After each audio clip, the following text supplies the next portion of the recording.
Okay, hopefully you can hear me. Yes, Prof. All right, good. Well, I'd like to welcome Dr. Nur Hisham Muhammad Alwi. Selamat datang. Dr. Nur Hisham is a consultant, so he may join in late. He can chip in. I'll be here until 7 though, Prof. The 7. Okay, good. Yep. So Then. if you have anything to say, please go ahead. Thank you anyway. I appreciate your presence. And then later on, I don't know whether Dr. Mazrina can make herself available. I don't see her name here yet. Okay, she may be joining us later on. Dr. Mazrina is from the Malaysian Productivity Center. She's the director for the northern region of for MPC. All right, then today we are going to have a presentation by I think yeah, okay. Nasrul is ready. Ismail is ready, and then Veena, right? The three of you. Yes, Doctor. Great. Are you ready with the presentation? Sham, you have anything to say before we start? Oh, it's okay. I'll just listen first. Thank you for inviting. Okay. Yeah, thank you. Okay. All right. I think Nasrul and group, we are ready. When Veena and Ismail, if you are ready, go ahead. I'll allow you to share the screen. Oops. I'm gonna share the screen, Prof. Yes, let me get the. Okay.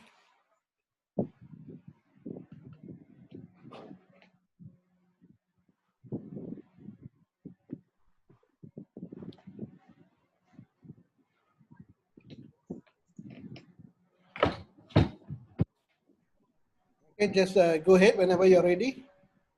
Yeah. Okay. Thank you so much, Dr. Kiding and Dr. Nurisham. Okay. Yep. Supposed to be my group we present today is topic 6 is organizational development consultant. This one prepared by me, Nasrul Amri, Sun Bayan Ismail, and Hizam Mazuina Halizan.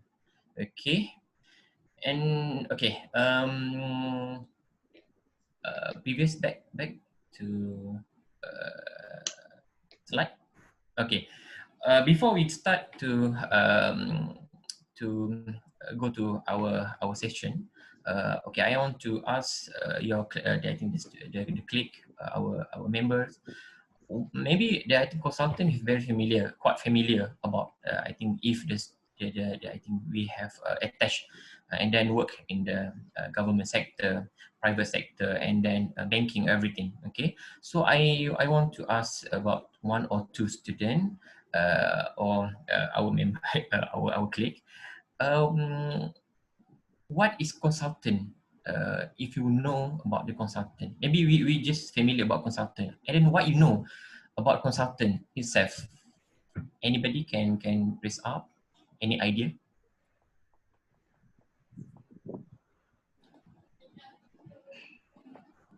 Any idea? Before we I think proceed for introduction and everything. No one? Hello, hi. Okay, go ahead. Okay, I just my opinion.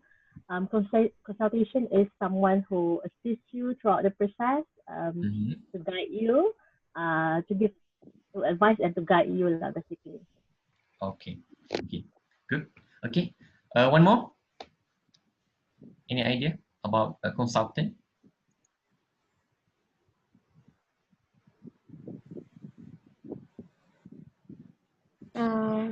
Nasrul. I think it's a neutral body that help several departments or ministry or company to standardize the process, like SIRIM, something like that. Standardization, something like that. Okay. like ISO. Anyone? Okay. Anyone? Thinking about this? Anyone can share the idea what the consultant is, the meaning of consultant, and then what you know about the consultant. Okay, let me try. Yeah, sure. It's okay. Consultant is a professional Mm-hmm. who is a specialist in their field, Mm-hmm. who can give advice to the one who needs lah. Mhm. Okay, true. Okay, we proceed for the first slide. Okay, what the consultant meaning? Okay, what the consultation development of the, okay, we can define a system-wide application and transfer of behavioral science knowledge to the plan development, improvement, and reinforcement of the strategies, structures, and process, and lead organization effectiveness by Simon and Werner 2009. Okay, next. Okay, this one for the what organization development consultant, because we know as organization psychologists or professional body, it is called organization development in term of professional. That's why I think that before I think they're one of members to raise up in the professional body, professional in term of professional. Yes, because consultant have to professional, because we have to certificate, and then we have to, I think the master in your field, in your field, maybe the human resource, and then about the training and everything. Okay, and then can be hired as on a contract basis, because the consultant have maybe I think there's certain company or certain organization. So we have, I think, hire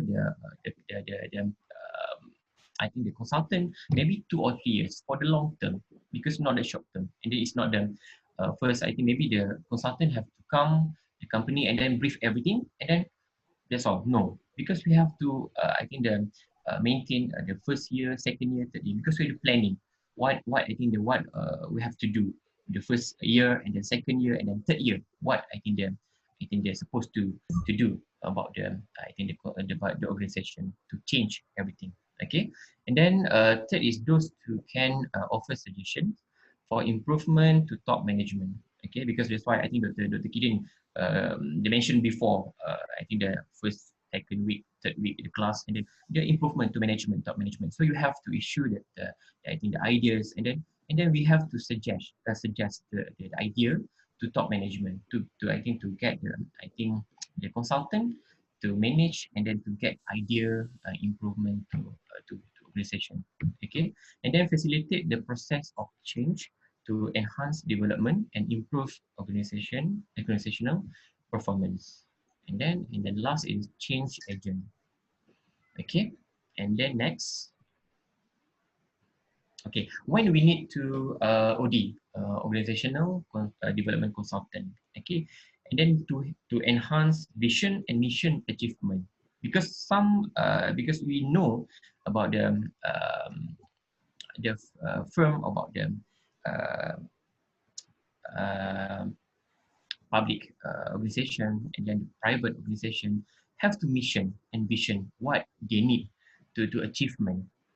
Okay, and then that's why we need the consultant have to advise, and then give the some motivation about what achieve we have to go to a mission and vision one day. Okay, and then to align functional to structure toward common purpose. Okay, and then to help create strategic plan, because we have to plan early before we start to hire the consultant.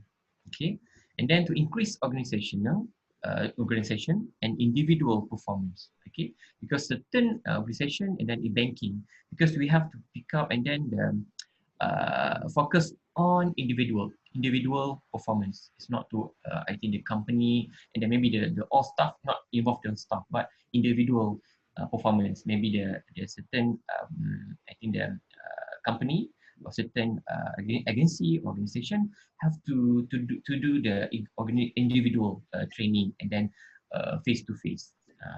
That's why we have to mention, and then how about the need to consultant, and then to create collaborative environment, and then the last is to change and develop. Okay, next. Okay, who is organization development consultant? Because we have two, internal and external. Internal is maybe the we focus on staff, internal staff, HRD and HR practitioner. Okay, and then about the external is outside, and then qualified consultant. That's why the consultant have to maybe there's some we have um, to focus on external because I think the consultant come from external outside from the company outside from organization. That's why we need the others idea compared to I think the internal ideas and everything that from staff and then from top management. So that's why we have to hire the consultant to get the more idea, and then I think the others implementation. Okay, next. Okay, this one the traditional, and then the consultant, organizational development consultant, and then traditional, and then organization development. We have to divide. We have to because the traditional is subject matter expert, telling and directive mood, and then own and manage process and outcome, and then transfer little skill. And then organizational development have to function and then facilitator, work and collaborative with client, and then client on the manage process outcome, and then transfer skill to client. Okay, so next. Okay, why the consultant? This one for Ismail, is it? Sorry. Yeah, I think Ismail can continue. I think our presentation. So please, Ismail. Yes, thank you. And very good evening, everyone. I will continue to talk about why organizational development consultant necessary. So the first one is organizations which lack full-time employees with sufficient skills and experience to tackle complex problems need a consultant. So next is an organization in the midst of a comparate resolves is in need of direction in order to streamline program process. Several systems or really located staff. So the last one is consultants bring a much needed objectivity, knowledge, or innovative approach to organizations and supplementing the teams within that organization. So next, please.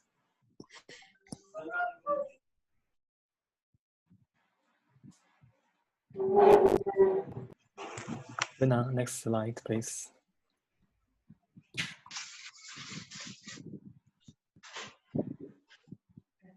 Lena, yeah. Next, we are talking about the roles of organization development consultant or change agent. The primary role is to assist your organization to reach organizational goals. And the role that your consultants play can be combination of the above or just one. It depends on your organization's needs and the consultants that you select. And consultants may be brought in for day-long sessions, for multiple trainings or series of workshop. The time you spend with your consultant, if you hire one, and the work the consultant does depend upon your organization's specific needs and budget. So we should also mention that the leadership is maintained within the organization. So next, please.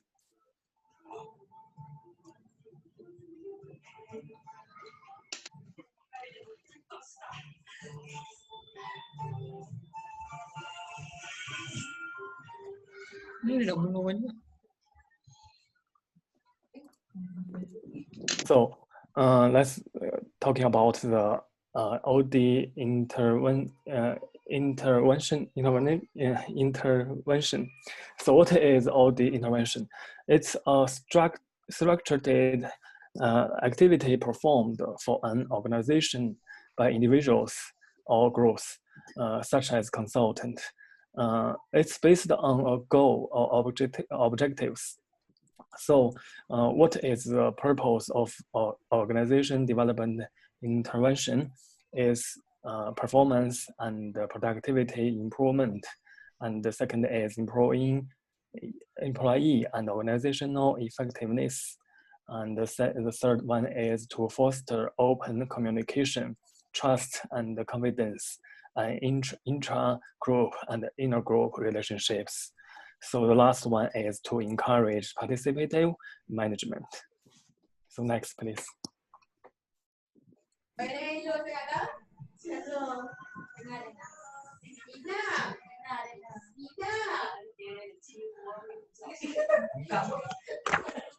So next is talking about the human process. Human process is aimed at a social process occur among the members in organization. So it's pertains to communication, decision making, and leadership and group dynamics. So there are T groups, proceed consultations, third-party interventions, and team building. The technical structure is deals with work or job design and high environment organizational issues, and emphasis on increasing efficiency and productivity. So the third is human resource. It's practice in human resource management and the target process affect individual employees. It's also a strategic intervention. It deals with strategic issues and is developing the core strengths and resources of the organization. So the next, please. And we will talking about the process of the organization development intervention. So organization improvement through action research. This is about 3 stages. The first stage is called unfreezing stage. Stage 1 is client and the consultant change agent working together. And it's input planning. It includes some primary diagnosis, data gathering, feedback of results, and some action planning. And after this, we will go to the stage 2. Stage 2 is called carry out jogging by consultant and members of the client system. It is a transformation action. So transformation action is learning and process action planning and action steps. So this is also influence feedback loop A. And after that, we will go to the stage 3. This is output and the results will change in behavior or data gathering measurement. This is consultant help analyze data obtained from client organization. So this is like a circle. So what is action research? Action research is a circle process of change, and it closely follows 11 respective circle planning, action, and measuring results. Also, illustrates other aspects of 11's general model of change. So before this slide, there is 3 models. This part is from Lina will introduce to us. Okay, for these models of consulting process, there are 3 models actually. So these 3 models actually focus on the problem solving strategies while emphasizing on relationship building. So we go to the first model, which is the process consultation model. This model is actually the main goal is to help organization help themselves. PCM, or the process consultation model, assume that problem will be solved more effectively and stay solved longer if the organization learns to solve the problem itself. PCM focuses on human processes and also organizational issues. The three principles under this PCM is that the first, the client always know more about their own situation than the consultant will. The process requires psychological ownerships of the activities on the part of the client. And the third is the consultant should seek to develop client's capabilities and empower the client to solve their own problems. So under this model, PCM offers a problem-solving strategy that can be applied to organization.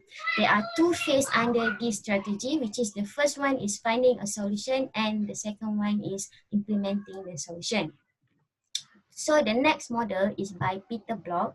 Actually, Peter Block wrote a book. The book is Flawless Consulting, a guide to getting your expertise used. So inside this book, Peter Block say that consultation is a process with the primary focus being the transfer of expertise from the consultant to the client. The consultant must engage the client in defining the problem rather than simply providing them with their opinion about the problem. There are two phases, which is contracting and consulting. So the contracting is a social agreement on how we're going to work together. So in this phase, it is initial interaction between consultant and client. The consultant identifies the situation or problem with the client needs help. The consultant has to clearly understand the key issues that the client facing. So the second one is consulting. Consulting is helping those who do not have direct control over others learn how to influence them effectively.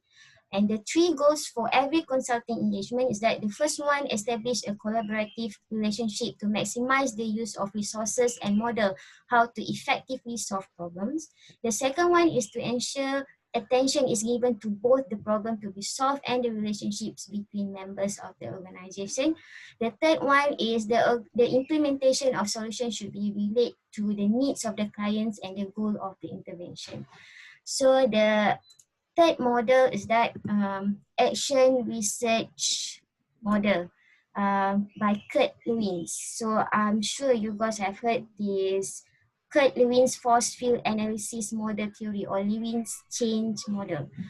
In this model, there are two important aspects, learning and also reflection. Action research model used for improving practice which involve action, evaluation, and critical reflection based on preliminary research and evidence which guide the implementation and action phase.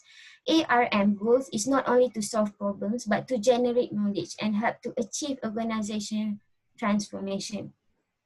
Based on action learning based on Lewin's three-phase change model, there is unfreezing, change, and also refreezing. So the model is actually inside the process of OD intervention explained by the Ismail just now.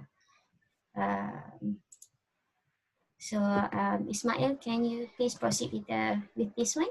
Yes, thank you, Rena. So let's talk about the process. A process of organization development intervention. So first is problem identification, and then we will do the data collection, and then we can diagnose the data, diagnose the problem, and after that, intervention planning and implementation will be created. So after this, we can also follow up, and the final innovation and the feedback we will look at. So this is the process of the intervention. After that, I will talking about one case. This case is from, so next please. This case is a requirement message from Bosch, Shanghai, China. This is, we are care about the key information is that the salary of the organization development consultant is 22,000 to 35,000 1 month. This is a salary. So we can look what this job asks us to do something. So next, please. So organizational consultant, this Bosch company, its job description is just I will introduce two. Actively looking for change opportunities and provide comprehensive solutions to business. And the second is actively join in customers' continuous improvement projects and play key role on related topics. And I will say Bosch is one of the world's top 500 enterprises. It always considers whether there will be problem in its organization. So it consistently needs relevant talents to find problems and solve them in advance. So why all organization development consultant can earn the salary due to its duties and responsibilities. So an organizational development consultant is a person to be coded into a company, be it a large corporation or small business, to evaluate how it operates and make recommendations for improvement. Organizational development consultants are typically hired when a firm is struggling and needs to make changes in order to remain profitable. Such consultants are often highly educated in the field of business, have experience in managerial roles, and depend on an excellent reputation for bringing business back to profitability in order to continue being heard by other struggling groups. So, Wena, it's your. So thanks. Okay, because the case study 2, because toward becoming a world top 200 VST, because this one from UPM, because we have UPM, we have a strategy plan 2014 until to 2020, and then we call that the Putra Global 200, because this one achievement, end of achievement 2020 in UPM have to in the top 200 MISTI, because UPM you hire Dr. Kevin J. Downing, advisor at QS MISTI, because it's not UPM. We have he also become to consultant UTM, UKM, and I'm not sure because IUM University Islam Antarabangsa also, because the Dr. Kevin is the one of advisor and then consultant to help UPM and then the I think the certain MISTI to get the strategy and the direction to become among the world's best top 200 MISTIs in the world. Okay, and then the series of the session and then workshop organized, engaged, and Dr. Kevin is a UPM, is a management members UPM, and then senior officer since 2014 and 15. So that it's not as I mentioned in the slide just now, I think just now and before. Second or third slide, because 2000, because it's not for the consultant and advisor, we hire early before, because we need to 2020 UPM is the top 200 in world, and then that's why we have to make item plan before 6 years or 5 years before UPM to top in the top 200 in US in world. Okay, that's why the focus understanding is methodology, creating a strategy and ranking criteria, and then developing a strategy plan. Okay, and next slide. This one the intervention strategy and then areas of improvement. That's why this one for the what I think the I think improvement the UPM have to increase about the in academic reputation, employee reputation, faculty and student ratio, citation per faculty, and then international student ratio. That's why the strategy, the consultant is Dr. Kevin have to I think to advise for the 6 criteria to and then areas to improve the UPM so that the UPM can achieve to I think in the 200 top university in the world by 2020. Okay, next. Okay, this one the I think the reality is 2020 and the 21 UPM is 132nd in the world. So this one I think the 5 years we plan and then we hire and then we pay everything and then we share the knowledge and everything and then lastly the finally and then we get 200, it's not 200, 150 in ranking work in university. Okay, and the next slide, Wina can continue. Thank Okay, you. this is the third case study. This is an international OD consultant based in US. So this consultant, the clients, I think you guys familiar a bit with this AstraZeneca, pharmaceutical something. Okay, so this consultant is actually delivering organizational behavior change program. So they are stimulating people thinking and giving them the power to act. And this new organizational level of thinking is a breakthrough culture. If I may share to you guys this the website. Yeah. Do I need to stop share? Okay, never mind. Later on, I will share to you guys. Okay, the case study under this consultant company is that they have offered their services to these 3. Actually, there are so many, so I picked these 3 only. Hayes recruiting experts worldwide. So they're located in many countries, including Malaysia. So in this company, they help to re-establishing team relationship to reignite and finally realize an overdue strategic project. The second company, Smith and Nephew, which is actually a leading portfolio medical technology company that located over 100 countries worldwide. So with this company, they help to engaging a rapid supply chain. And last company is that AstraZeneca. AstraZeneca is a research-based biopharmaceutical company. So with this company, they help to increasing responsible procurement while developing a rapid thinking, fast-acting, high-performance team, and that is not constrained by conventional thinking.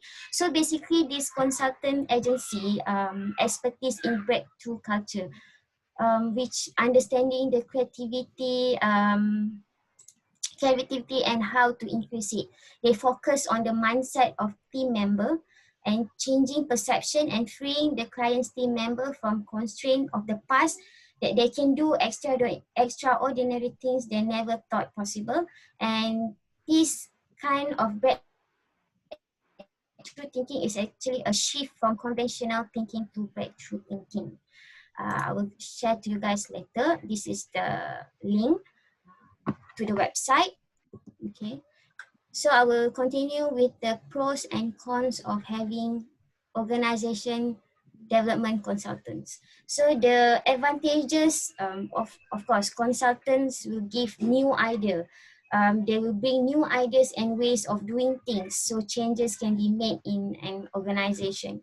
So they have additional skills. For example, they have the ability to strategy concept and convert them into action and achievable result. In addition, they have facilitation skills, listening and communication abilities, and next one is intelligent advice. They are trained. So these consultants actually are trained to share their best advices to every problem that they need to solve. This OD consultant is easy to hire and also to fire. So I focus more about this one under external consultant. external consultants are hired solely purpose for their expertise and ability to create change for a specific business problem. And their services can be cut down or fired when certain targets or goals are achieved.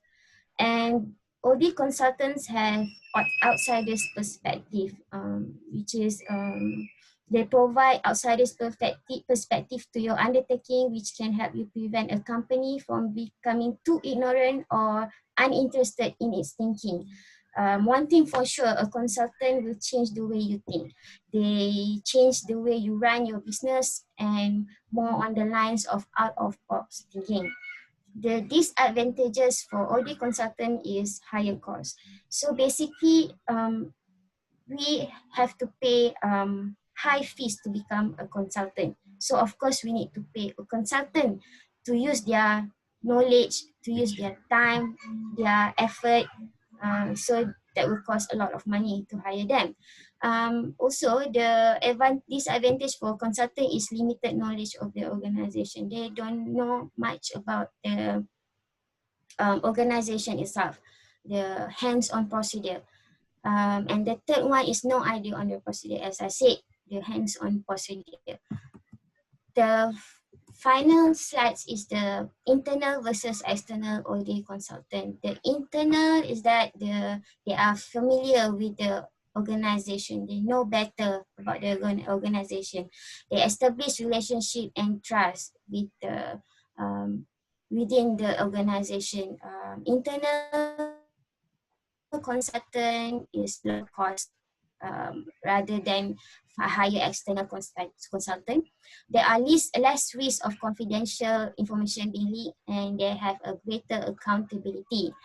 For external consultant, they does not have pre-knowledge of the organizational culture. They often given more respect by insiders' reputation. This, which means the external consultant that they hired, for sure they have a certain reputation because they have worked with several companies before. So based on the experience they have from the company they serve, they gain more respect from the insiders, from the people inside the organization. The external consultant easier to be ethical. They know what is wrong and what is right because they are not they are less constrained with the boss's thinking. So the external consultant also have a broader set of experience. As I mentioned just now, they have worked with several companies before. And external consultant can be separated from the organization quickly and easily if performance problem occurs. Okay, thank you. So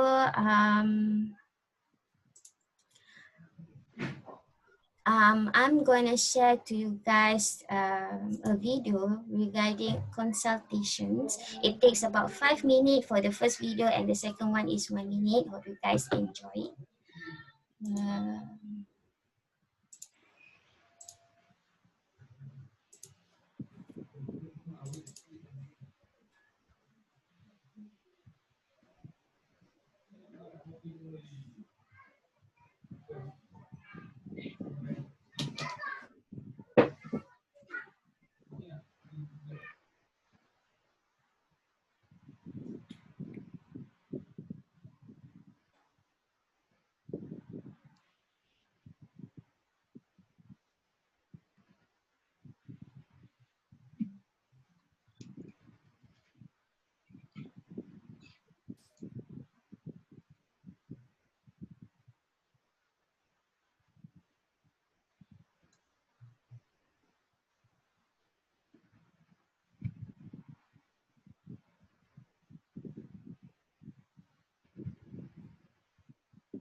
Chief Executive of Cheap Breakthrough.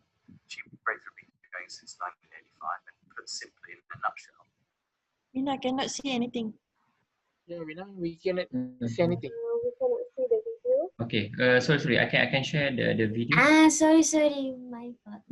I can share the video. I stop share. Yeah. Okay.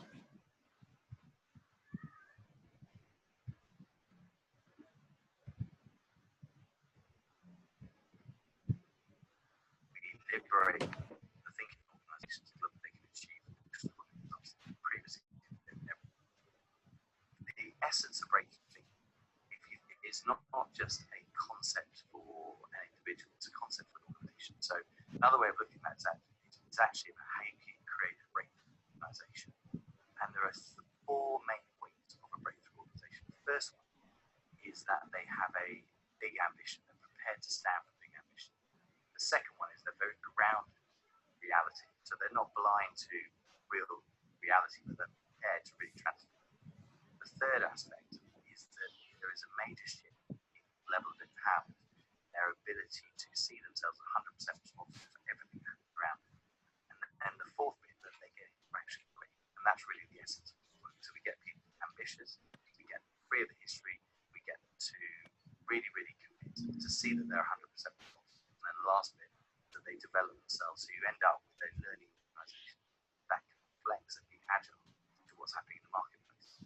Most companies are successful, so the last thing they want to do is lose the essence of saying them successful. We call this like they have a way of winning, which is source the source of their success at the moment, but also will be the link. It's a trick that we do with you. It's how do you take the stuff that really wins, DNA that really makes you successful, and how do you have that not limit you and create a different way of winning. So when they come to us, most of the time they're either asking, we need much more innovation, much more creative, we need much more risk-taking organization. Or they come with, we've got the high-performing teams and we need them to perform even higher. Or they're coming from, we're integrating a new structure or we're putting in a new strategy, we'll adopt it very quickly. Or they're asking for the likes of a full organizational transformation culture. And nearly everyone is asking for this middle layer of management to be fundamentally liberated. If you look at these managers, they're being asked to be more creative, more innovative, take more risks, don't make any mistakes. Oh, by the way, you're going to do less people and we're going to do lots of service and be happy. That's a pretty tough ask on anyone. But that is what is being asked, especially if the industry challenges changing so much. So the anchor of our work is around how do you create that agile organization that can turn on the 60s. So in any industry, it will be the next thing to happen. The question is whether it's going to be you or it's going to be one of your competitors. First, it's always practical and accessible. They're surprised at how they can go through programs and immediately put into action. Every program has to be tailored to where the organization is. We're not a company that comes with, we already know what we want, by the way, here you get it regardless, because people are different. And you need to fix with the different cultures in an organization. If we're working with big pharma, we can't do the same thing in Asia, in North America, for instance. We have to adapt to play. That's really the heart of our progress and the heart of our success. And so we're never described as a consultant. We are one, but we're never described as that. We have an unconditional support for everyone that we work for. And that, I think, is nice for everyone. The brilliant thing about our work is it's because it's about human beings, when human beings think. And most organizations have those. So given it's about all of those, we can move from different industries. We have a good orientation around their dynamics and challenges. And because of our deep understanding of how human beings look at work, it allows us to flex our style and flex what we do around the organization.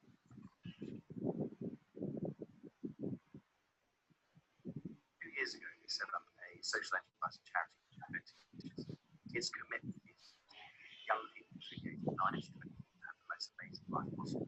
Now, as you know, and everyone knows, if you're a young person this time, the news, if you read the news, everything you hear is about how limited your future will be. I mean, people say about lost generation. So the essence of the charity is to work with 9 to 24-year-olds to see that they have a choice. So we're using the breakthrough methodology we use with our big corporate clients, and we're actually using 9 to 24-year-olds to see fantastic results. Which really it fits with our commitment to unleash the potential. We love the fact that we give the skills of giving corporates to young adults, which gives them so many more choices in the future. Our dream that the next prime ministers or presidents or people who make incredible things come from people who've had a bit of PhD breakthrough, come out of that nice tradition. That would be fantastic.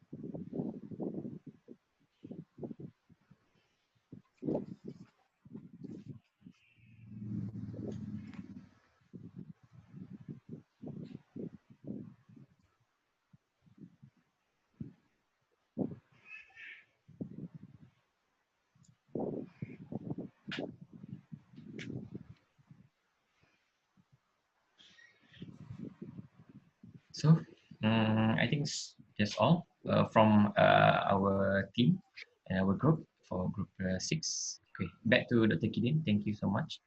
All right. Thank you very much. Good presentation.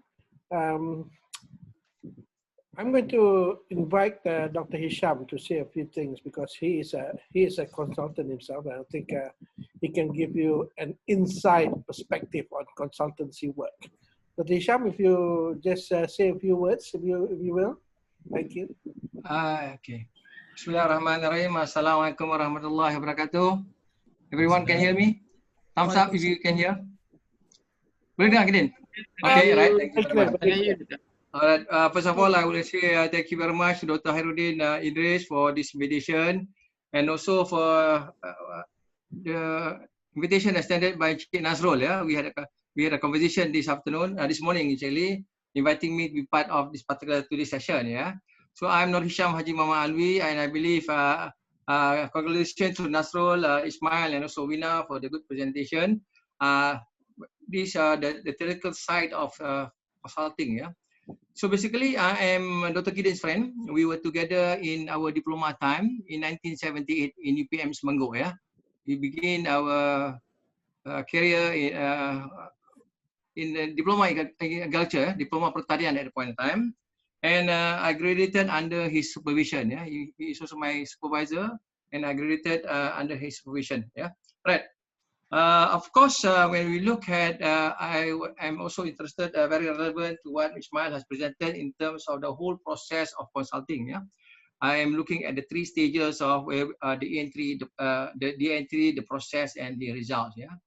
So I have spent about, I have been in consulting work for the past 37 years. Yeah.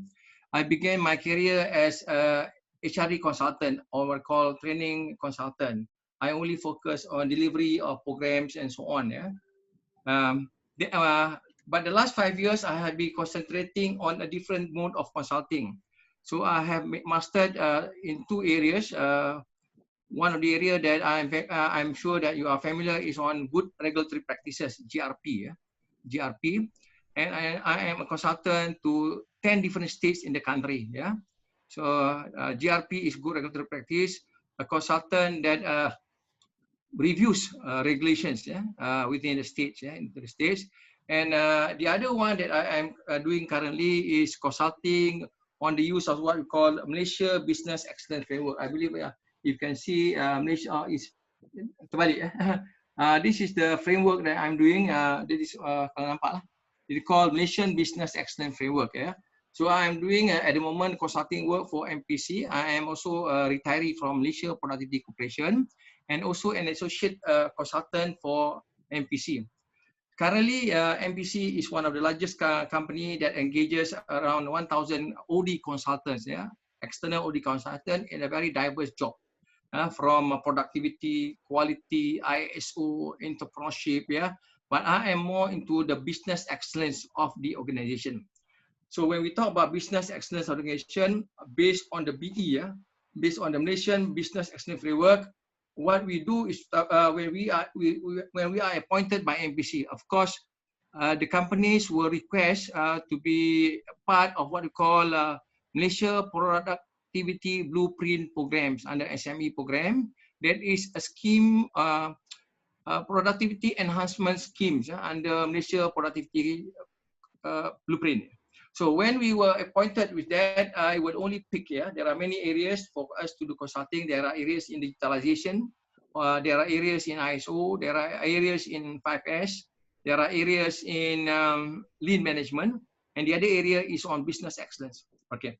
So in business excellence, what we do, my experience currently, yeah, one, of course, I have to be certified. I have to be certified by NPC.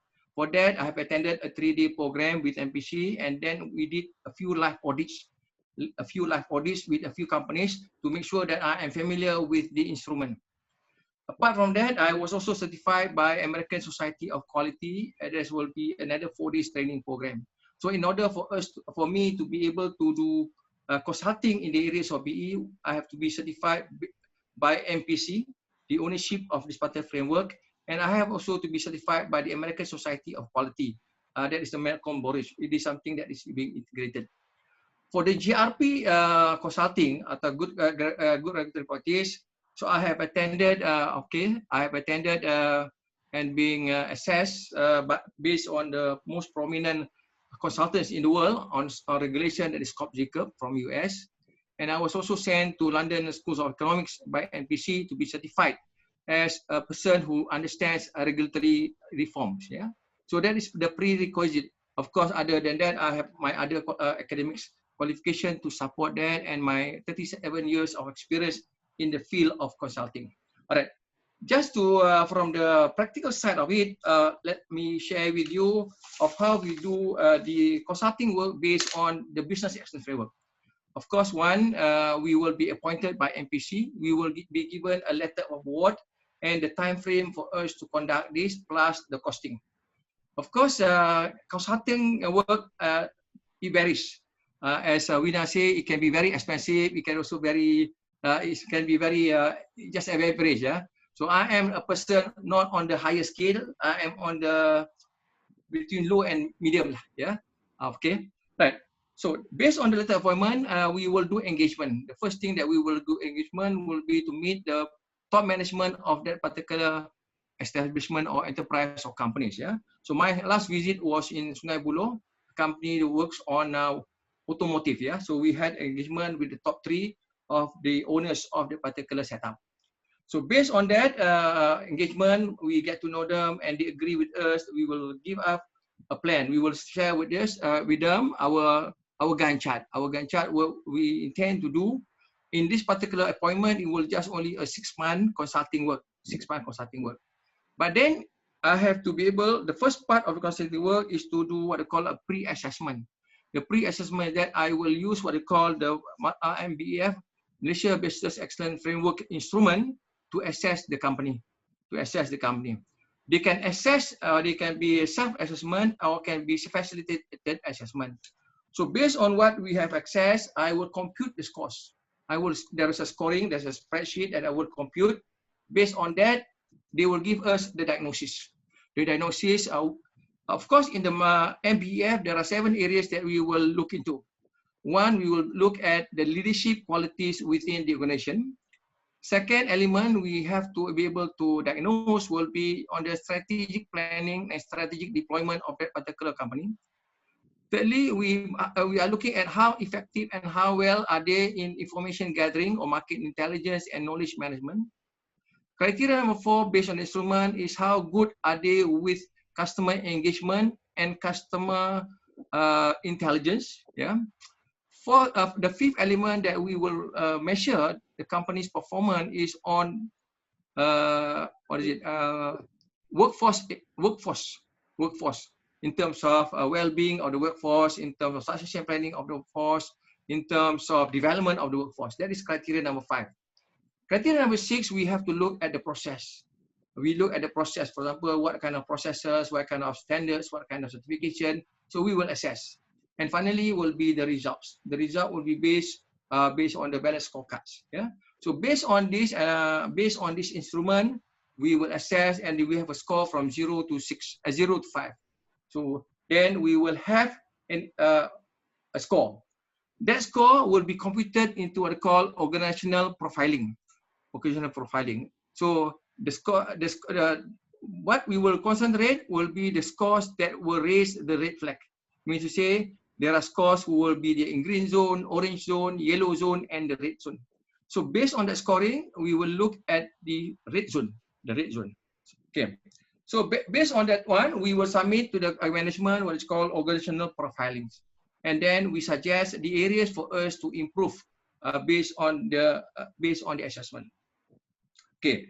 Then we have the 3rd stage of our consulting work will to be doing is to do what we call management presentation. So the management presentation whereby we will have all the HODs will be invited and we will share the findings from the pre-assessment and the interventions that we will be deploying during these 6 months. Yeah.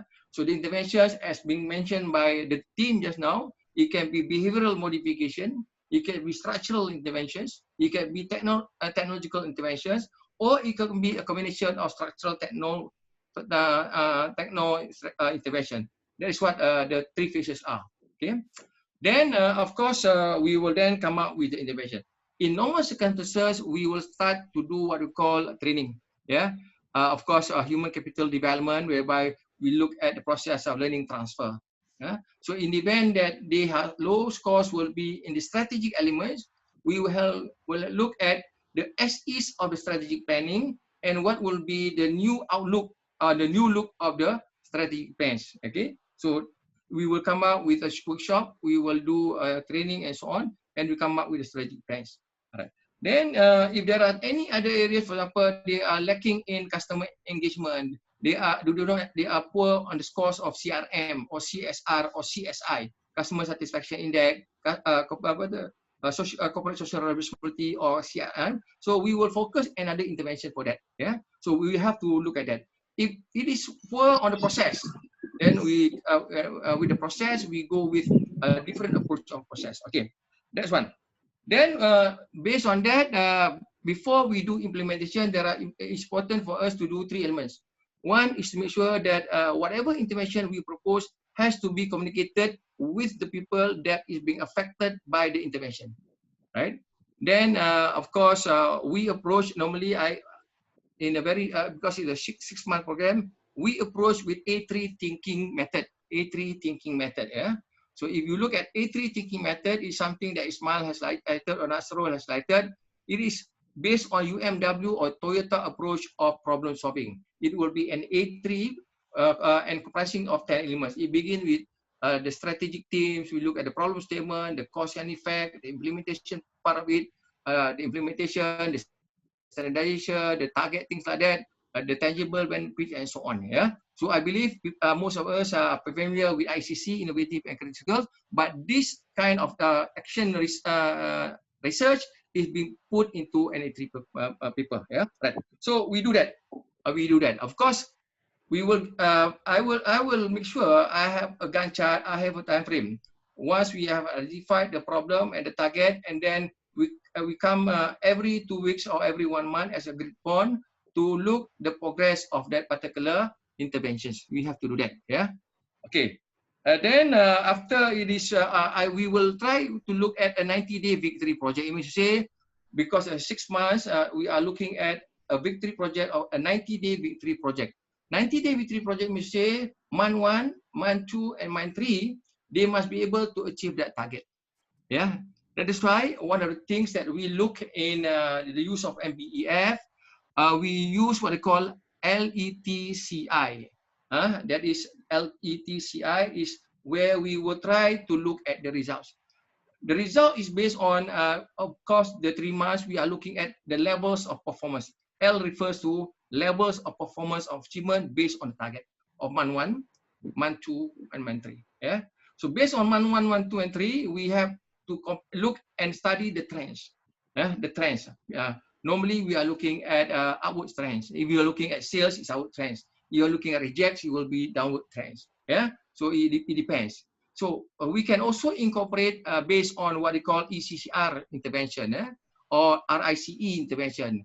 There are, based on the objective, there are things that you can reduce. There are things that you want to increase. There are new things that you want to create. And there are processes that you want to eliminate. So we will adopt the RICE or ECCR approach. Eliminate ECCR. Okay, that is something that. So based on that, after that, we hope that we will come out with the correction and the target will be met after 90 days. Yeah, that's why I call it 90 days victory. So 90 days victory is a concept that has been shared by ASTD, American Society of Training in Development. If you were to come out with intervention or behavior modification, you may be able to see these changes within the 90 days, Yeah. So based on that, we can look at the behavioral change. If you are looking at Kirkpatrick in learning, we are looking at learning transfer at level 2, and also at level 3, we are looking at behavioral change. So based on that, normally after 90 days, we must be able to get the RI or RE. Yeah. Return on investment or return on effort or return on that particular experience. Yeah. Okay. So hope that. So in the event that it does not conquer to what we want, the trend does not favor us. Month 1, there's an increase. Month 2, there will be a decrease. Month 3, there will be an increase. So it will be a very, it's not a consistent thing. So we have to interject earlier, yeah? And then we will have to extend the project so that we must be able, because in any project, we must be able to see the 3 months progression before we are able to standardize a certain procedures and so on. Okay, based on that monitoring, implementation and monitoring, of course, the best part of an asset of OD consultant must have is the ability to communicate, the ability to be with people. That is where the team talks about the importance of relationship. Here we are looking at 2 things. One is the performance of that particular intervention, and then in order to do that, it is based on our relationship with the project team, our relationship with the top management. So we will have continuous engagement, continuous meeting, continuous briefing, continuous monitoring based on the presence of this particular management. Yeah. So at the end of the time, we will have what we call a report has to be presented. Normally, a report. It will be an achievement report. Yeah. So that's why in this particular intervention, the achievement report will be based on the A3 thinking projects. Yeah, the A3 project. Based on again, the baseline is very simple. The baseline is the scores that we get from that particular diagnosis. So in the 6 months period, normally we will not be able to look at all the 7 areas. We may be only focusing on 1 or 2 areas. Again, subject to the agreement of the top management. So the top management must be able to prioritize. Yeah, in one example, for example, they wanted to come out with a good marketing plan simply because this COVID has depleted some of the resources. They have lost their client. So one of the things that we are going to come in is to look at strategic planning with consultation in market development. Yeah, so that is something. That is why if you look at OD consultant, in my cases, you must be able to have a certain forte. There are many consultants. There will be HR consultant, PNQ consultant, OSHA consultant, wealth consultants. Yeah, my specialty at the moment is 2 things: business excellence and GRP. Yeah, and GRP. Okay, so the last 5 years, this is something that I do. And at the moment also, I am acquiring another competency that is on the use of behavioral insights. I believe some of you in the public services that we are now adopting behavioral insights as a methodology in policy making.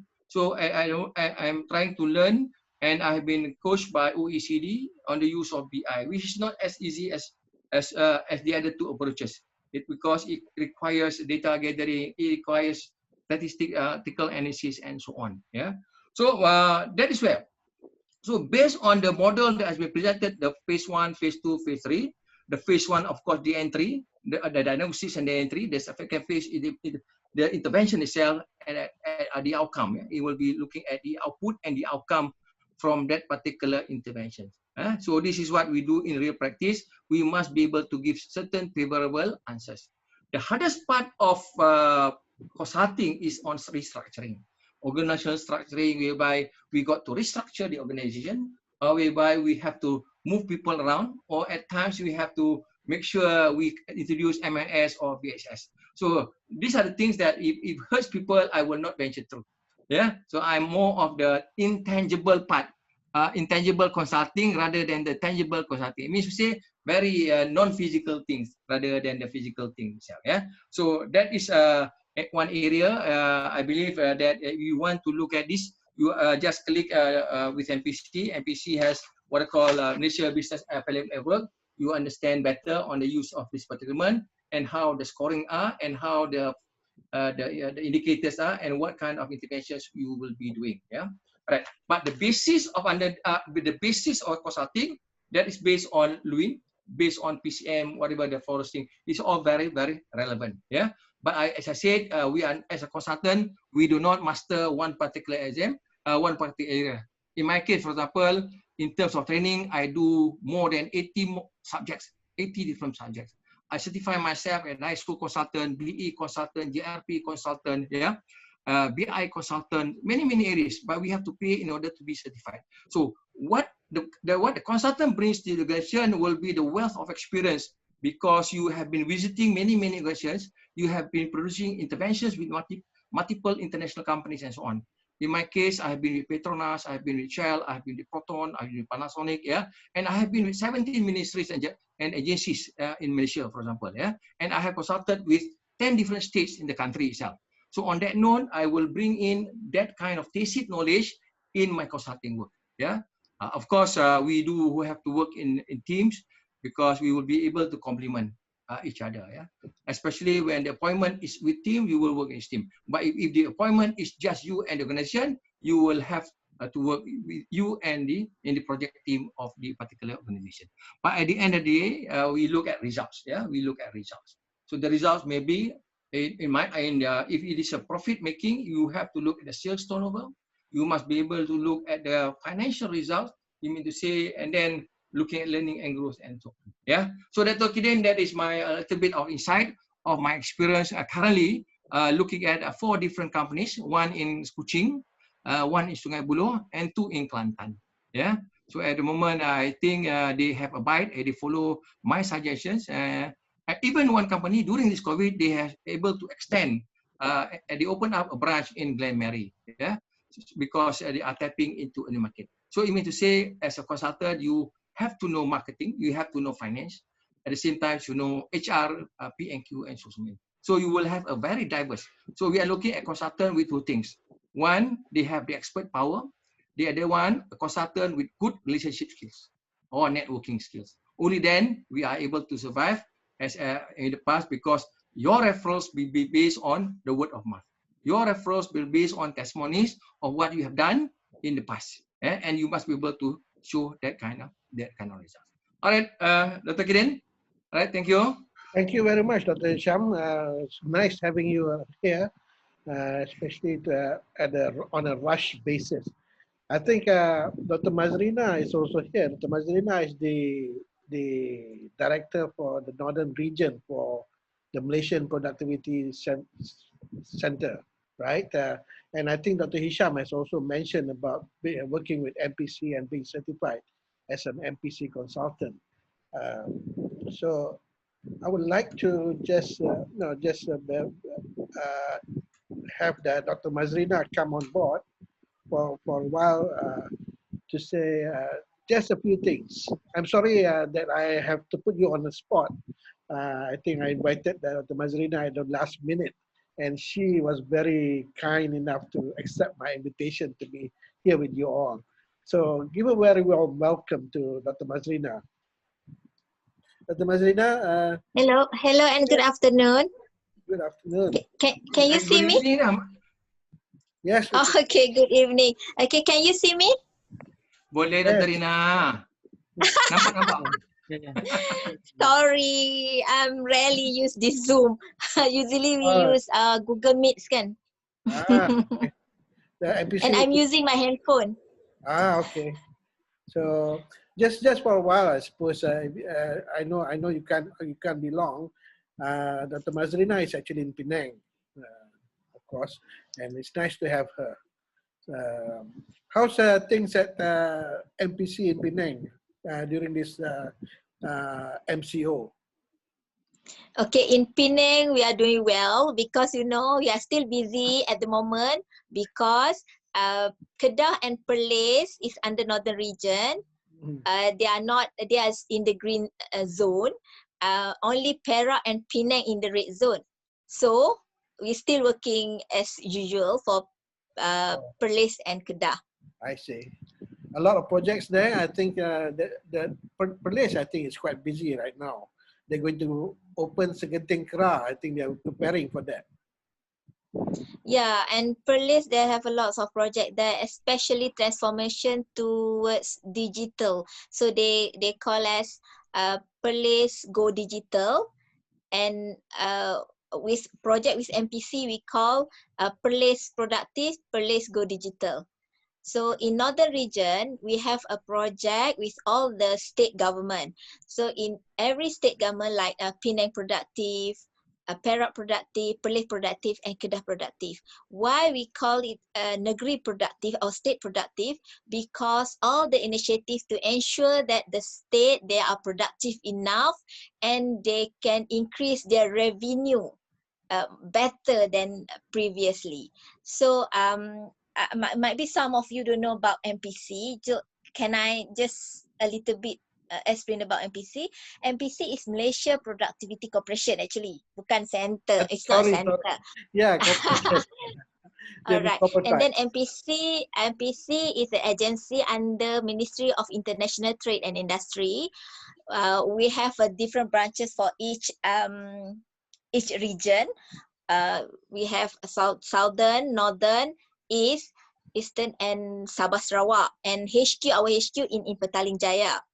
So actually, throughout the Malaysia, we only have about 150 consultants. However, we work with all other outside consultant, as we call it as associate, like our consultant Dr. Hisham. So we also welcome, or we encourage others to join MPC as a consultant. So Dr. Kidin also can join, or all of you, if you are interested to be a consultant one day, you can join us, join MPC, because we are welcoming all, we welcome you more, because we want to work with more consultant, because we know if more consultant, more associate, more expert in productivity, we can ensure that Malaysia can be more productive. So MPC actually, what our responsibility is to drive Malaysia, driving productivity of the nation. Okay, so it means that we must make sure all of us be productive, whether ourselves, our state government, and also industry. So with the industry, we work with associate and consultant. So that's why we need more consultant to help us to ensure all the industry or company or enterprise or all the sektor awam, public sector and private sector, to be more productive. So that's why we need more experienced people like Dr. Hisham, Dr. Kidin, or all of you there outside there to come with MPC and join us to help us to be a productivity consultant and to help us to transform Malaysia to be Malaysia productive. Thank you. Yes, and I think MPC is also heavily involved with this competitive index. Is that part of MPC's? Yes. Purview? Yes, Yeah. that's part of us, but we work together with the World Bank.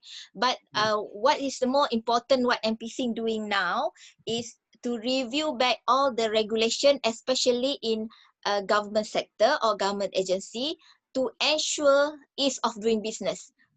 Because if the competitive index is related to ease of doing business ranking, and is related to how people doing or how people do business in Malaysia. If we are doing well or doing easy to do business in Malaysia, our competitive ranking also become higher, competitiveness ranking in Malaysia. So we need that competitiveness ranking, because Malaysia need it to be better, because we want other investment or investor to come to Malaysia. So that's why we are reviewing all the regulation to ensure that businesses are easy to do business in Malaysia. Because you know that in government sector, some they have some bureaucratic, or the regulation is too old, or the regulation is not relevant anymore. So that's why MPC playing the part to review back the regulation, because regulation is one of the contributing factor towards productivity. So other thing like technology, human resource, and others more. But regulation is one of it. And before this might be, nobody is looking into that. So that's why now MPC is looking into that. That's why Dr. Hisham said tadi, GRP, good regulatory practices, that is one of the tools or element that we look into the regulation with. First, to review back the old regulation, and second one is if the government or agency want to do a new regulation, they have to go through this process, this procedure or regulation, good regulatory practices procedure, to ensure that the new regulation made is suitable or is good to go, or what we say is not good. We say what? Smart enough, or what? What Dr. Hisham selalu kita kata, that regulation should be sesuai lah, relevant, or what? Relevant. Yeah, suitable enough to go. So there will be no more complaint from the public. So that's what we help the government. So this is another area, as I mentioned earlier, that is there are not many consultants are looking at under GRP. Yeah, because again, the Parliament has mandated that MPC will look into all procedural policy reviews. Yeah, so in GRP we are looking, we are asking three basic questions. One is the law needed? Is it legal? Is it illegal? Is it needed? And what we do in the review, is it efficient? At the moment, we are looking whether it is efficient or not efficient. Even that is not efficient, then we may amend or we may repeal. We may amend or repeal. Yeah. So this is another area based on what the MPC is doing now. I have worked and retired from MPC, and Dr. Mazrina is also she graduated under Dr. Gideon. Yeah, she is one of the best students. I think during her graduation, she managed to win best thesis or what do you call? So thesis with merit, something like that. Yeah. Because of best student award. Under the another area that Dr. Mazrina has done earlier was to look at RURB. Yeah, RURB means a consultant that looks into RURB. That is removing unnecessary regulatory burdens. Reducing unnecessary regulatory burden. Yeah. So that's another area of consulting that many people is not looking at it, because again you have to understand the whole process and things like that. Yeah. So that is another area that we are venturing to, and I believe these are the areas that we have been, MPC has been inviting many other consultants to be competent and to be certified to work on behalf of MPC in these particular areas. Because we're looking at agencies, we are looking at ministries, we are looking at ex ordinance, rules and so on. Yeah? These are the area of consulting. Yeah. All right. Encik Mahfuz. Encik Mahfuz from KWP ya? Long before. Iyalah, yeah. I've worked with Encik Mahfuz before when we did learning needs analysis with Kementerian Wilayah Persekutuan. Encik Mahfuz nice to see a familiar face in your class, Dr. Gideon. Yeah, there are lots of people quite familiar here. I think, of course, I don't know. Maybe Nasro wasn't here yet when you were a student. Yeah, maybe. But at SGS, of course, Dr. Mazrina graduated GOT. I don't know whether at that time they had GOT. Yeah. So graduation on time, yeah. Yeah, GOT. So they're good, very good people, and I'm very thankful that I've had them as my PhD students. Okay, thank you very much. I think that if we go by this, Dr. Noor Hisham charges in excess of 1,000 ringgit per hour. So we have this use. But there are also consulting lillahi ta'ala based on pedagogy of the heart. Lillahi ta'ala pun ada, giving back to UPM. And for your information, I am currently the president for the alumni of HRD. Yeah. So even that you graduated later on, you will be part of the alumni of JPPL. Yeah. So my term is almost nearing. It was a 2-year appointment as the president of JPPL alumni. Yeah. All right. Yeah. Okay. Thank you, all right. Thank you, Dr. Mazrina, for coming on a short notice. I appreciate it very much. So I think you're welcome to stay on, of course. But okay, I will excuse myself for the Maghrib prayer. Yeah? But I know you're all very busy. But Dr. Mazrina, if you have to go, please. I cannot escort you out, but thank you very much. Really appreciate it. As you can see, MPC is actually involved at the more macro level of consultation. So it is more at the national level to make sure that everything in the government, not only at a particular organization runs well, but MPC is also tasked to ensure that the whole nation, Malaysia, runs smoothly. So that is actually OD at a different perspective, right? So it's probably Okay. also linked to national. Thank you, Doctor. Okay, thank you Okay, very thank much. you, Doctor. Thank you, everybody. All Thank you, right. Doctor, for being a good supervisor for me. Thank you, very good supervisor. Thank you very much. That's why I graduated on time because of you. Okay, All right, bye. thank you very much, Assalamualaikum. Madrina. I really appreciate it. Thank you, Doctor. Okay, bye. Okay, thank you. Thank you, Mazrina. All right, okay.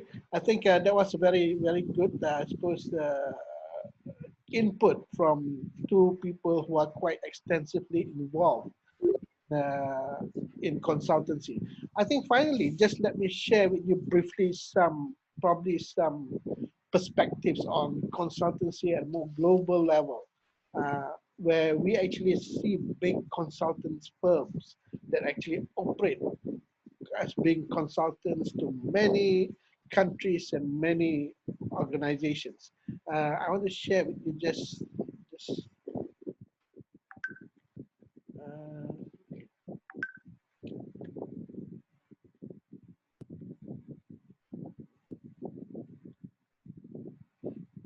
all right, just a little bit about consultancy firms. I think if you have you all heard about the big four and the big three, or what we call big three MBB?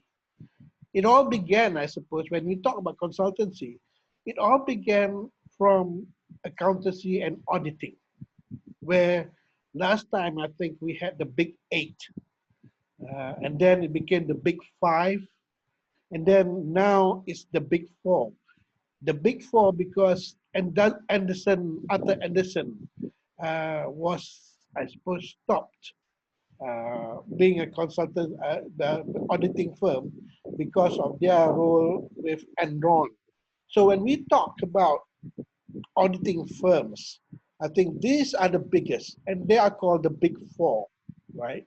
And of course, you have smaller auditing firms, but we have the big four that begins with Deloitte, Touche, and Tomaso, and their revenue is 46.2 billion a year. That's big, right? Uh, and then with 312 employees in over 150 countries. Second to Deloitte, Touche, and Tomaso is Price Waterhouse Coopers. I think last time they started was with Price Waterhouse, PwC, and now it's PwC, Price Waterhouse Coopers. And then there's Ernst and Young. They actually were actually a merged company now, and they have 36.4 billion in terms of turnover revenue with 284,000 employees, 150 countries. And then finally there's KPMG, the smallest of the four, but still, if you look at the revenue, is 29.8 billion, and they serve over 154 countries. This was the data from last year, 2019, right?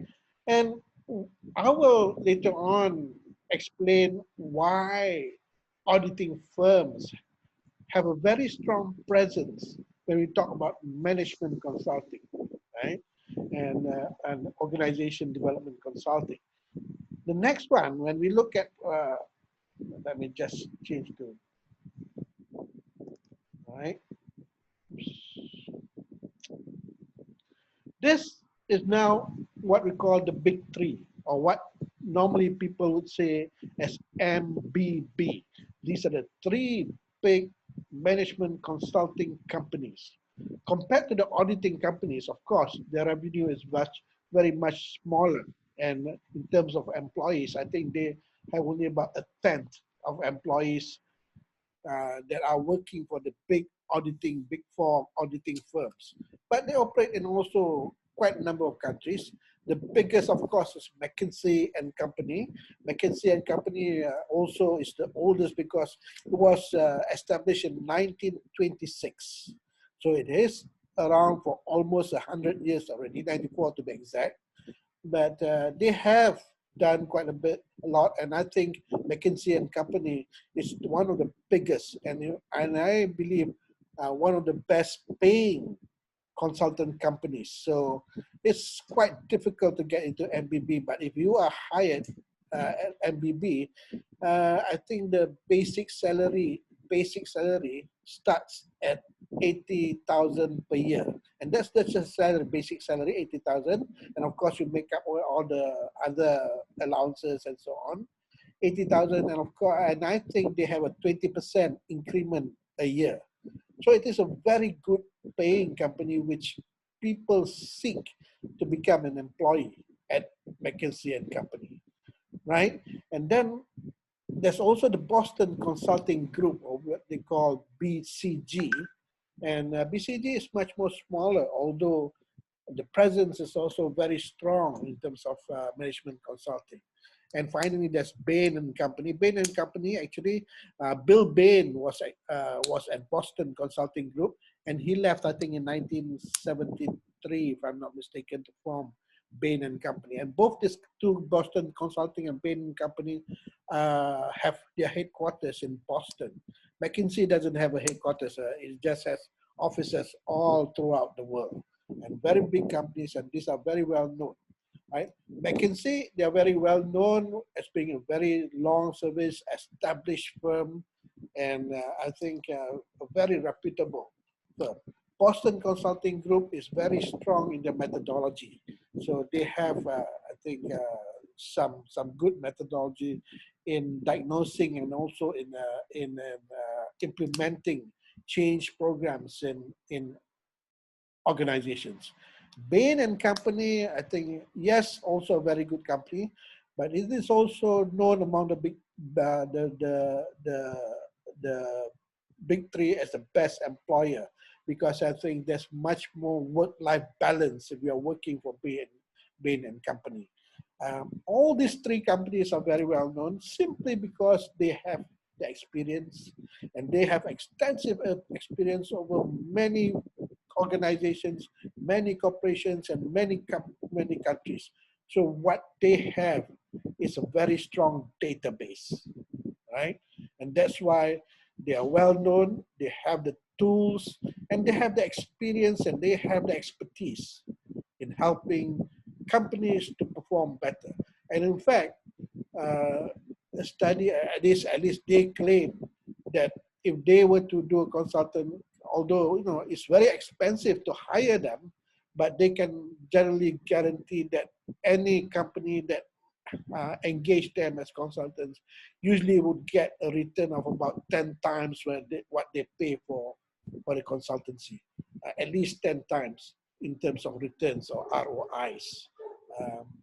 I think these are the importance of having well-known big companies that are used to consultancy, right? And of course, when you talk about consultancy, compared with the big four are auditing, right? However, right, auditing, the work of auditing usually branches out into consultancy. Although auditing focuses on the internal processes of the organization, the implementation of the work, but they get to see and also, I suppose, identify trouble or problems within the companies that they would usually advise to their clientele. And McKinsey and Boston also have their own learning centers, which they use to train employees to become good consultants. And of course, all these consultancy companies have what they call their own alumnus, people who actually worked for them before. McKinsey, for example, has Sandra Michel, the Google CEO, who formerly worked with McKinsey. Boston Consulting had, I think, even Netanyahu working for them, right? And then Bain and Company, I think they had Mitt Romney, one of the candidates, vice president of the United States. I think all well known, a lot of CEOs also. If you look at, for example, McKinsey, they have, for example, the current CEO of Facebook, Sheryl Sanders, CEO of Morgan Stanley, CEO of Google, CEO of Alliance, right? So these are actually very well-known people who are still somehow associated with their old consulting companies, and they actually provide the input and know-how.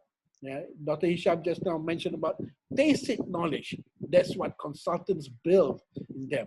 The knowledge of what works and what ticks or what makes organization work and perform, right? And these are the people who know them, right? And if you look at Boston Consulting Group, apart from Benjamin Netanyahu, right? We have, for example, the CEO of General Electric, right? And Indra Nubi, who is PepsiCo CEO, right? So again, these are very well-known and well-connected people who have been working for them, right? So yes, they are very well-known and they have the expertise and they have the database, right? So when they employ any method of diagnosis, for example, they would use the database, the data that they have, the big data that they have in trying to analyze the problems and also the workflow and the employees of all the companies that they are engaged, and they use those data for the programs that they want to initiate changes within the companies that engage them. All right. So I was talking earlier about the big three and the big four. In Malaysia, I suppose also we have our own consultants who are quite well known, and these are some of them. But if you notice, not many of them are actually involved in business management.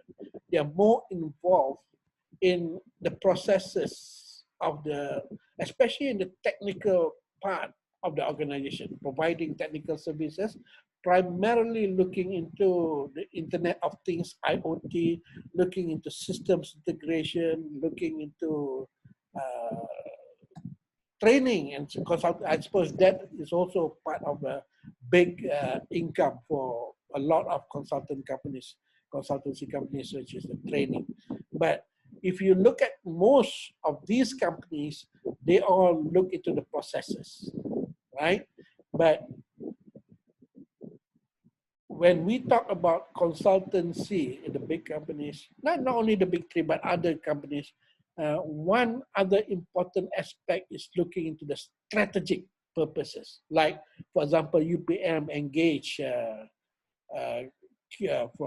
engage young consultant from Q University to look into how UPM can actually become the top 200 universities in the Q rankings in the world, right? Now, UPM engages these consultants as much of a strategic working, right? Looking into what we can do now in order to achieve a goal in the future. And that's one of the things that consultants do to prepare organizations for the future.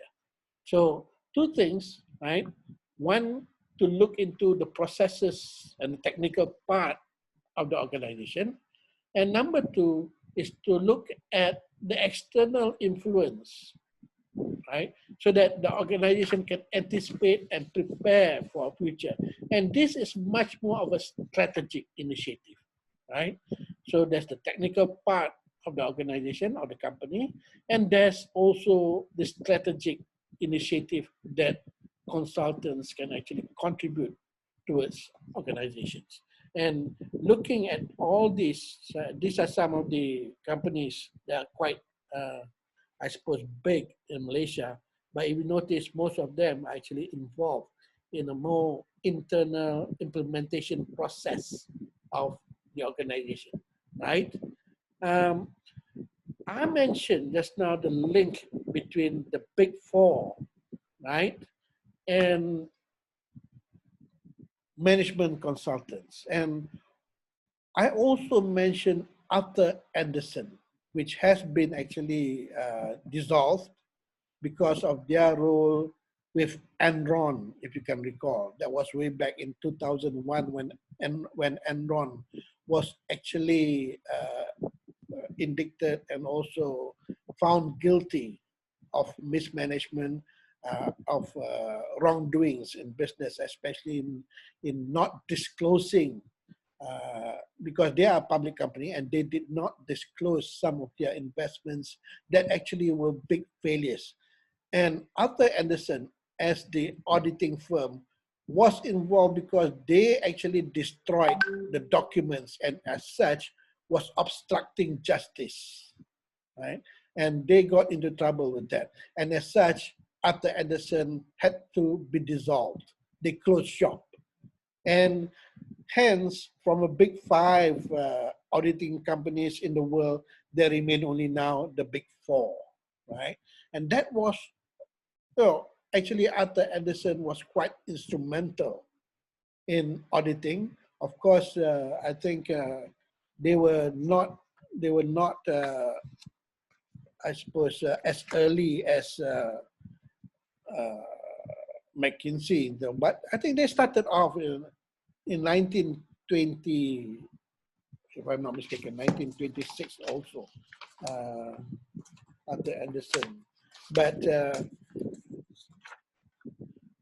there's a story how Arthur Andersen himself found a way to look into business consultancy or management consultancy, because those people who actually were hired by Arthur Andersen way back in the 20s, in the 30s in particular, when actually the federal government, the US federal government actually passed a legislation to ensure that all public companies had to engage independent auditors to look into their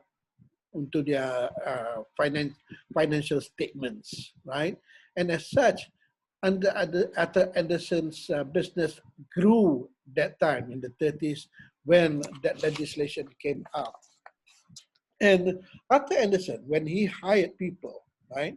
If you look at this, right, he actually wanted people who can look into the facts behind the figures, right? What does that mean?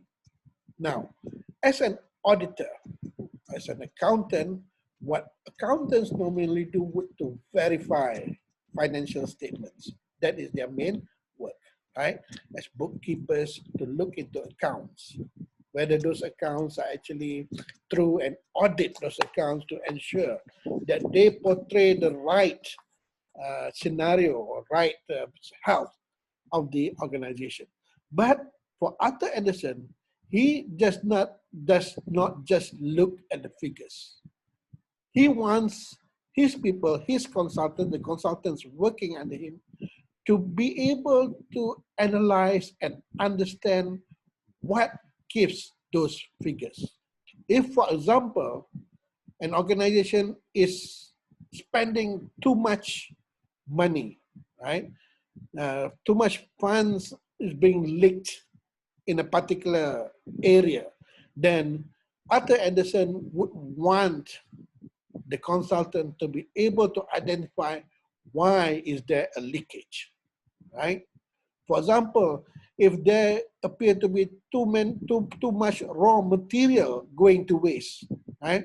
Or inventory not being used at the end of the year, this would be a loss, would create a loss because it is a cost to the organization, right? Simple things like, for example, most organizations, if you look at your own organizations, they would usually buy too much A4 paper, right? And at the end of the year, there'll be a lot of A4 paper that is not being used, and in the end, kept in the storage. And later on, the paper will not be usable simply because they get too wet or they get moist, and then they get moldy, or even white ants would come and eat them. See, these are actually wastages, right?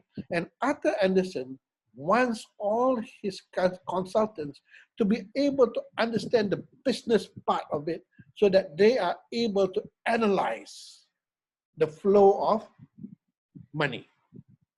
And the flow of money should be able to tell a tale, should be able to tell a story about how the organization operates, right?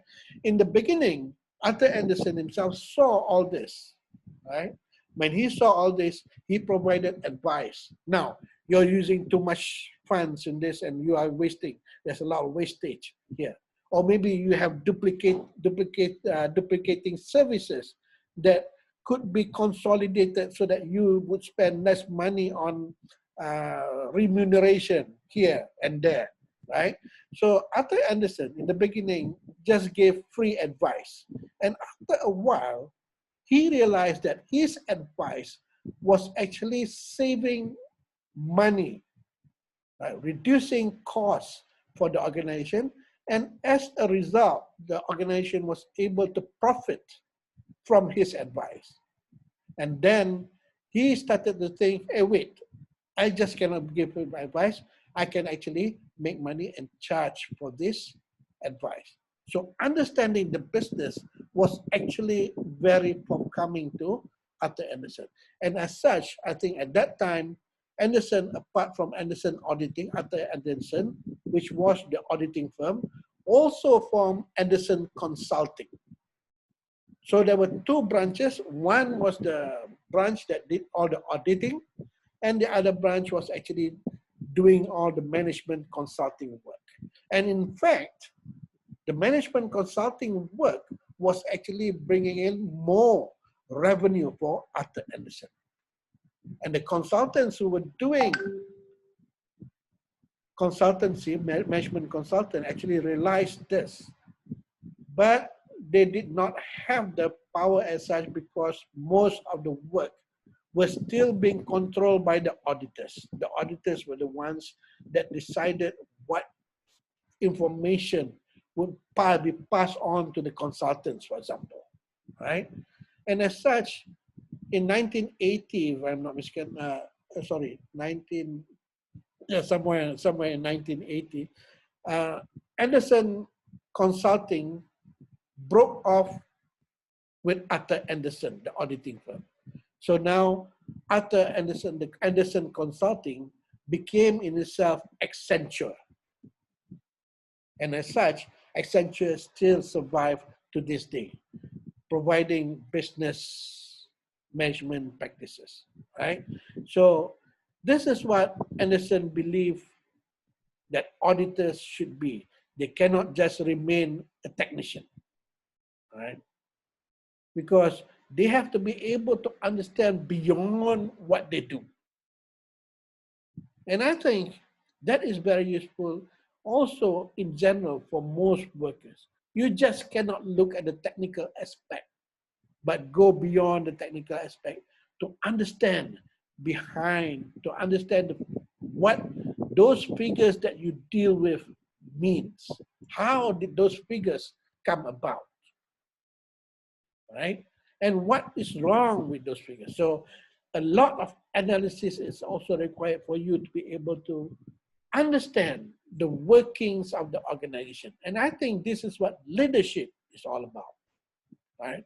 So good leaders are the ones who understand not only the figures, right, but also what the story is behind those figures. And as such, you have to be able to understand beyond your own technical area, right? And that is why general knowledge is also very important. And I think the MBB, the three big firms, when they have interviews, they would try to see if the prospective recruit has good general knowledge. They ask something like, what would a Boeing 747 weigh on takeoff from Heathrow to Amsterdam, for example? Now, a lot of auditors, a lot of accountants wouldn't bother to understand what a 747 carries and what the weight of a 747 is. But it actually portrays general knowledge. For you to be interested in things that are beyond the knowledge that is technical, your technical expertise. Because in the end, you will be better able to connect the dots, to be able to make sense of things that are beyond what you are good at. And that is what consultants should be, and that are, I suppose, those are the, more successful ones. They have a big knowledge there, because remember, that's what they're dealing, they have to deal with big data, but more importantly, they have to make sense of that big data, right? Connecting the dots. I think this is what it's all about right now, right? Finally, now I was talking about the methodology of the Boston Consulting Group. I think these are just two of the methods that they would use to analyze organizations, right? One is what they call, I think this is their 2x2 metrics. In fact, they are all 2x2 metrics, right? So looking into potential and market control, market share. And this would be what companies should be aiming for. The star where you have good market growth, right? And also good market share, right? So BCG would analyze and determine where the organization is at now. For example, if it is a dog, that means it has a low market share and the potential for growth is actually very low. Now, what BCG would do using its vast resources, using its knowledge and teaching skill and knowledge, they would make recommendations so that at least what they call this dog in a company would be able to move actually towards becoming at least controlling a bigger market share or be able to have a bigger market growth. All of it actually is to work towards becoming a star, right? And if you notice this, both this and this, they are what you would call a normative grid. Normative grid means that they have a good quadrant to be able to achieve, right? The same thing with this, right? How a company can specialize, because specialization is what a niche is. Organizations that have a niche in the market are usually organizations that actually control a good market share. So this other 2x2 metrics actually work towards having organizations become specialized and have a market niche for themselves, right? So these are just the two examples of how BCG helps company in their consultancy work. So I think that is what I want to share with you for today. Now, are there anything that you would want to, any questions for clarifications or any opinions or thoughts about today's class, the contents about consultancy? I'm sure most of you have had experiences of working with consultants, right? Although yes, they charge you very high fees, but in the end, you believe that what you pay out will be good investment that could have a better return for your organization. And that's why people engage consultants, simply because they want their organization to work better, to be able to perform better, be it both public or private organization, or even non-governmental organizations, right? Okay, I shall end here. Any questions or thoughts from everyone? Anyone? Let me just get this, get everybody on board.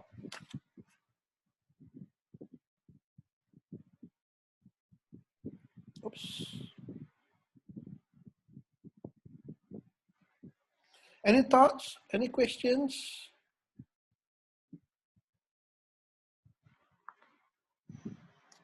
This is our 6th week, right?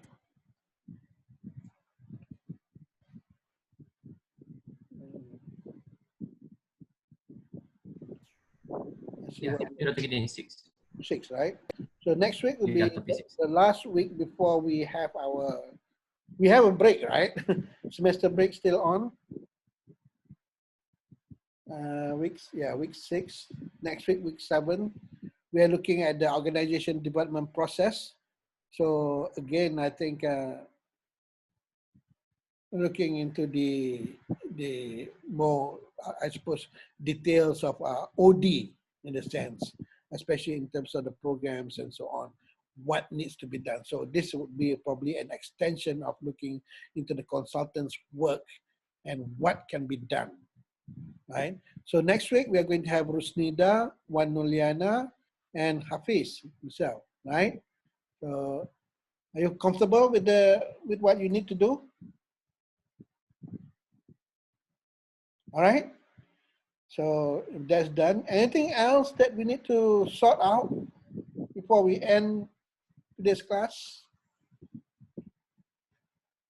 It's quite late. I think most of you have to do your salat.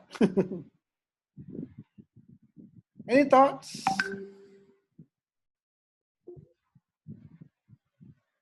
All right. If nothing, thank you very much, Nasrul, Ismail, and Mina for the presentation today. So we'll go for next week, Rusnida, Hafiz, and also Wan Nuliana. Okay. Have a good night. And if anything, please continue to communicate on the WhatsApp. All right. Bye. Good night. Thank you, Prof. Thank you, Prof. Thank you, Prof. Thank you. Thank you. Thank you, Prof. Thank you. Good night. Good night. Good night. Night. Nice. Take care. You too, Prof. Take care. Bye.